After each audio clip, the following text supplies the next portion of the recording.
So, hi guys! This is me, Miss Chang.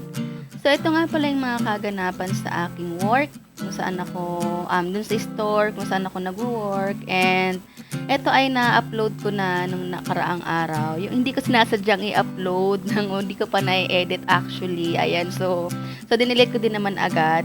By the way, hindi to sa akin galing tong video na to. Dun to sa customer ko. Ayan, so sinend lang niya sa akin. Ayan. Hindi ko alam na nagbi-video pala siya nung time na yon. So, yun, nakita ko. Tapos, then, ayun, pinasend ko sa kanya. At ang bait naman ng customer ko. So, sinend naman sa akin. Ayan, so, ayun, medyo, ayan. Ganyan ang aking ginagawa sa work. Nag-o-offer ako ng free kilay, syempre. Pero kapalit nun yung pag-avail ng product. Syempre, di ba?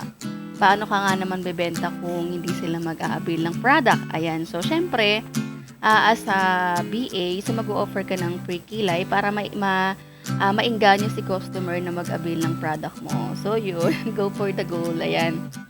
Actually, guys, so hindi ganun kadali maging BA. Syempre, marami kang may encounter na mga customer na mga pasaway, mga customer na sobrang siselan. Ayan, so, ano na lang talaga, kumbaga, swerte mo na lang kung maka-encounter ka ng customer na super bait. So, like ng customer ko na yan, ayan. So, ang bait nila. So, ayan. Siyempre, kinilayan ko din si customer. Ayan. Actually, army pala siya. So, ayan. Siyempre, nagkwentuhan pa kami dyan ng very, very light. Ganyan. Siyempre, parang hindi naman nakakainip habang nagkikilay tayo for today's video, diba? So, yun. By the way, hindi ito yung first job ko. Actually, ang dami-dami ko ng naging work. So, ang dami ko na rin na-encounter na customer, iba't iba. Ayan. So, yung first work ko nga pala ay quality control. Yung, alam ang tawag nito, yung bago i-dispose sa SM or sa mga department yung product is dadaan muna sa akin. So, ako mag-check kung pasado na ba sa quality. So, yun. After nun, bali ang naging work ko is parking attendant, teller, yung parang yung nasa boat ka, yung nagtitiket ka sa mga sasakyan, ganyan.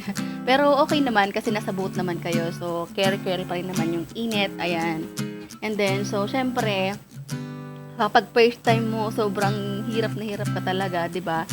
Like sa akin, nung first time ko sa sa teller, syempre may mga pagkakamali, hindi mo talaga maiiwasan. Pero, sa awa naman ng Diyos is na regular ako. Kasi nga, syempre sa teller kasi is pera ang hinahawakan mo. Syempre, importante yung pagiging loyal. So, nakitaan nila ako ng loyalty sa company kanyan. So, ikaw ba naman, di ba, ultimong sukle na ibinigay sa'yo is inaano ko pa talaga siya, dinideclare ko pa rin siya and binabalik ko yon with, tawag nito, with plate number ng sasakyan para syempre no issues, ganun. So, mas importante pa rin ka talaga kasi yung honest ka, loyal ka sa work mo. So, para syempre lahat naman ng bagay ay merong kapalit.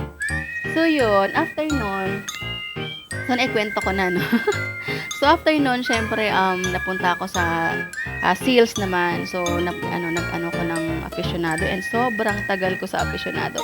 By the way, kaya pala ako nawala sa teller kasi nga, nabuntis ako sa bunso ko. So, sa teller kasi is bawal yung preggy kasi mostly kasi is panggabi ako. So, syempre, bawal ako magpuyat, etc. etc. So, and na-bed rest ako nung sa bunso ko. So, need ko talaga mag-resign, mag-quit sa work, ganyan. So, nakakapanghinayang pero syempre, kailangan talaga natin. And then after that, nag-ano nga ako, nag-work ako sa aficionado, ayan, as sales personnel, so medyo tumagal ako doon. Actually, hindi madali, kasi sa aficionado kasi is commission-based, pero dahil nga may kakayahan si lola nyo na talagang, alam mo yun, mambudol, char. So, yun, okay naman kasi mas malaki sa minimum ang kinikita ng lola nyo. Ayan. Pero syempre, kailangan pa din doon syempre yung pagiging honest natin sa work ulit. Ayan. So, para tumagal tayo sa work. So, almost 4 years ako sa aficionado. So, ang tagal-tagal. Ayan. Nawala lang ako sa aficionado nung lumipat kami ng Cavite. So, kailangan kasi sobrang layo ko na kasi sa location ko, Makati to Cavite. So, hindi na kaya ng travel everyday. By the way, 1 year din akong nagtiyaga sa pagka-travel para lang, alam mo yon, para hindi ako mag-resign sa work. And then, nung hindi ko na talaga kaya, saka na ako nag-quit.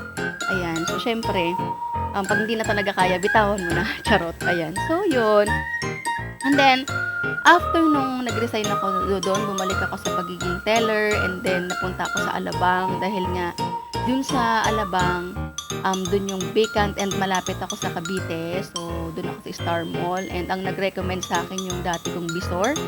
Siyempre nga 'di ba? So, ayun, sayang nga lang kasi medyo okey sana yung position ko dun kaya lang naaksidente naman ang aking jowa-kiss. So, medyo ano, medyo alam mo yun, hindi kinaya. So, siyempre resign ulit, pipiliin ng family, ganyan. So, after nun napunta na ako sa Watsons at ito na, dito na nag-umpisa ang aking karera, charot. So, yun, nag-Watsons na ako and okay naman. Siyempre ang dami-dami ko ng napasukan, cosmetics, skincare, so yun. So, ganun pa din, kailangan pa rin ng loyalty, siyempre go to the goal. Ayan, para maging ano, alam mo yun, para tumagal sa trabaho. So, yun lang muna guys. Ayan, pinakita ko lang sa inyo kung ano ang aking mga ginagawa sa work. And hindi din madali kung, alam mo yun, yung pagtayo sa, lalo pag may sakit ka na diabetes. Kasi sobrang sakit talaga sa paa, mangalay. So, yung inaakala ng iba na madali lang. So, no, no, no. So, yun lang muna guys for today.